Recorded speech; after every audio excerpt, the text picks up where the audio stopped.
সীমান্তে ভারতীয় সামরিক তৎপরতা নতুন কোনো বিষয় নয়, তবে শিলিগুড়ি করিডোরকে ঘিরে সম্প্রতি যে খবরগুলো এসেছে তা বেশ আলোচনার জন্ম দিয়েছে। বাংলাদেশ সীমান্তের কাছে আসাম ও উত্তর দিনাজপুরে দুটি নতুন সেনাঘাঁটি নির্মাণ হচ্ছে। সামাজিক মাধ্যমে লালমনিরহাট সীমান্তের ৬২ কিলোমিটার ভারতের দখলে চলে যাওয়ার গুজব ছড়িয়ে পড়ে, তবে বাস্তবে পরিস্থিতি ভিন্ন। সীমান্তে বিএসএফ ও বিজিবি যৌথ টহল চালাচ্ছে এবং স্থানীয় মানুষ নিরাপদে রয়েছে বলে জানায় বাহিনী প্রধানরা।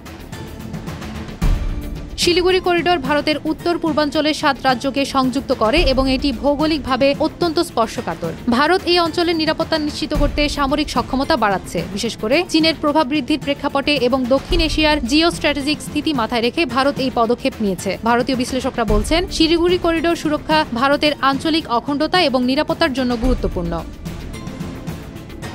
বাংলাদেশ সীমান্তে এই পদক্ষেপকে বর্তমান রাজনৈতিক পরিস্থিতির সঙ্গে যুক্ত করা হলেও স্থানীয় ও অবসরপ্রাপ্ত বাংলাদেশি বিশ্লেষকরা মনে করেন এটি প্রধানত ভারতের অভ্যন্তরীণ নিরাপত্তার অংশ। লালমনিরহাট সীমান্তে বিএসএফ এর টহল বৃদ্ধি এবং সেনা উপস্থিতি নজরে এসেছে, তবে কোনো অনুপ্রবেশ বা আক্রমণের চেষ্টা হয়নি। বিজিবি জানায়, সামাজিক মাধ্যমে ছড়ানো তথ্য বিভ্রান্তিকর এবং বাস্তবতার সঙ্গে এর কোনো মিল নেই।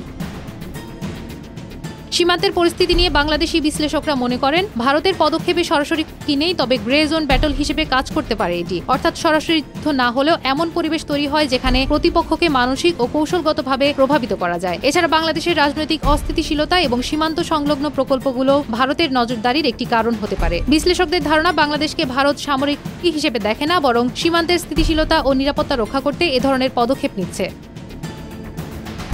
শিলিগুড়ি করিডোরে ভারতীয় সেনাঘাঁটির নির্মাণ, সীমান্তে টহল বৃদ্ধির ঘটনা এবং সামাজিক মাধ্যমে ছড়ানো বিভ্রান্তিকর খবরগুলোর মধ্যে পার্থক্য বোঝা জরুরি। এটি বাংলাদেশের জন্য সরাসরি কি না হলেও ভূ রাজনৈতিক ও নিরাপত্তা প্রেক্ষাপটে গুরুত্বপূর্ণ মনিটরিং এর বিষয়। ভারতের পদক্ষেপ মূলত সীমান্ত সুরক্ষা, চীনের প্রভাব মোকাবিলা এবং আঞ্চলিক স্থিতিশীলতা নিশ্চিত করার উদ্দেশ্যে। তবে বাংলাদেশের সঙ্গে ৪,০০০ কিলোমিটার দীর্ঘ সীমান্তে কৌশলগত অবস্থান থেকে অন্য কেউ যদি ব্যবহারের সুযোগ নেয়, সেটা ভারতের দুশ্চিন্তার জায়গা বলে মনে করছেন বিশ্লেষকরা।